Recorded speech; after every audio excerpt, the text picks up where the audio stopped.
You need something built? Welcome to Luvnest's 15th consecutive series where he will defend his throne.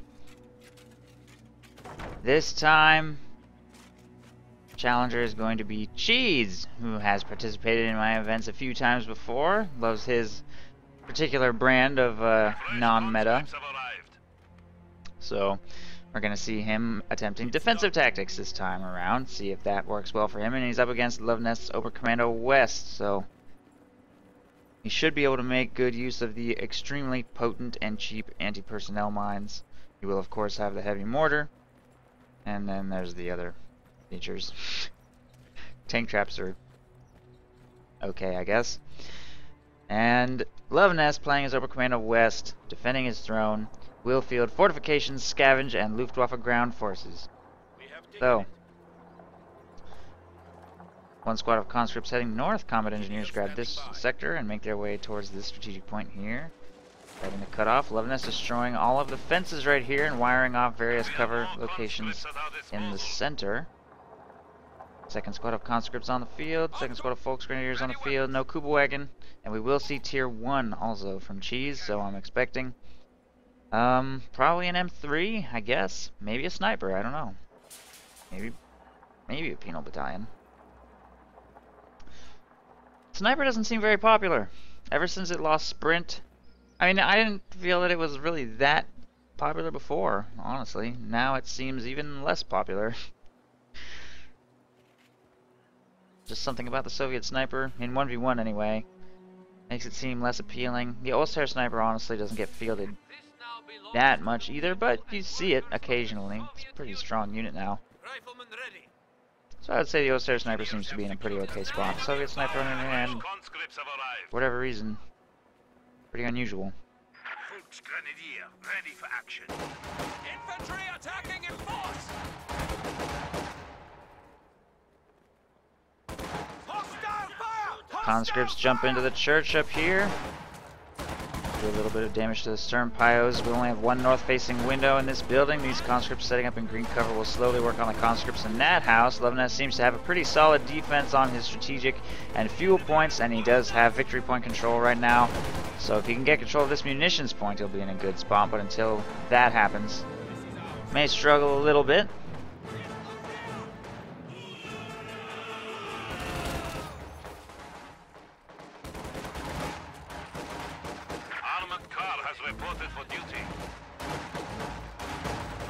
Volksgrenadier squad on the flank of these conscripts, bringing them a little bit low. This squad will move into short range against those Volksgrenadiers. Meanwhile, the engagement for this area, conscripts rod straight towards the SWS right there, which makes me think already AT grenades? No. He was just running back there, I guess. I don't know what that was about. One squad of Volksgrenadiers retreats from Luvnest, and he's up to 4 now, and there's the M3 on the field for Cheese. Flamethrower getting produced. So of course Luvnest will have to try and do something about that M3 soon once he sees that it's on the field. He has not planted a mine. He's obviously not that close to a Panzerschreck yet, and no Raketwerfer in production, so that M3 will have a pretty decent window of opportunity to wreak havoc on Luvnest. Oh no, I think he might have just spotted that. He definitely sees that. But apparently he has no interest in trying to prevent that from constructing, which I think he absolutely could have done, by the way. That was kind of weird. Maybe he just didn't like notice or something. I don't know. That was a little strange. That was a huge opportunity for Cheese right there. A little strange. M3 will back away from that Volksgrenadier squad.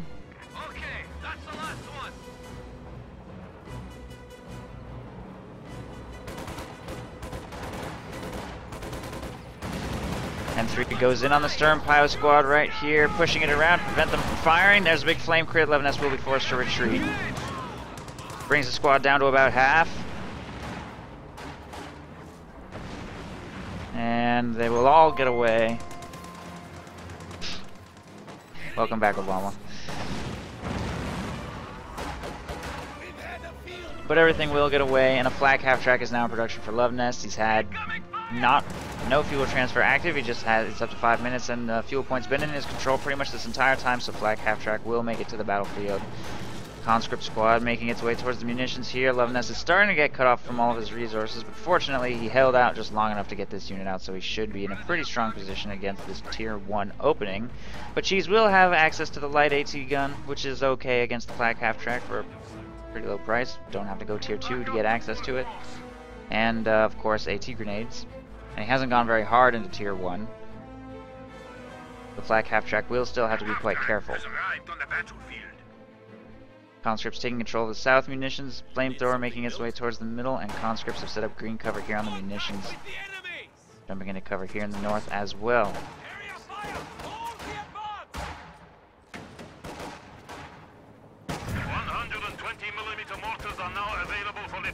There's 2 CPs for Cheese, unlocking all of his commander's features. Late retreat on that conscript squad, and I think that's a wipe. There they go. Wasn't quite expecting that Flak Half-Track to show up right there, but Luvnest is making an equally late retreat over here in the center. Fortunately, that last flame burst didn't do as much as it could have, and that squad will get to safety. M3 in the north is pulling away from the Flak Half-Track. Stern piles were forced to retreat. Luvnest does see some anti-personnel mines have been planted here on the fuel, and he sweeps them a little bit with his Flak Half-Track to the extent possible. Needs to think carefully about what he's going to do here. He's not going to engage. He's going to try and pull back to safety away from those conscripts. An M3 going in on his flank. He decides to set up. He's going to try and force the conscript squad to retreat first, then changes his mind, switches to fire on the half-track right there. With Panzerschreck support, that M3 falls extremely low. There's a second squad of conscripts here now. That Flak Half-Track will go down if it takes too many more AT grenades, but Cheese is out of munitions. He's out of munitions completely. Although he may lose the Flak Half-Track to small arms fire if he doesn't get out of there soon. It's probably just going to go down to small arms. There's the last AT grenade finally. And there it goes. Nicely picked up by Cheese right there, and I think Luvnest probably could have tried to get out of there a little earlier. Oh, a squad got wiped over here. I didn't even see that happen. Flamethrower squad wipes the Panzerschreck squad and recovers it. Nice wipe with the flamethrower. Probably a little bit of RNG involved right there, but wow. Apparently Luvnest will surrender after losing a Panzerschreck squad and a Flak Half-Track. 7.5 minute victory for Cheese, who will take game 1 with 461 victory points, which will leave Luvnest a tiny bit of wriggle room to try and win with more VPs than that. We'll see if he can do it in game 2.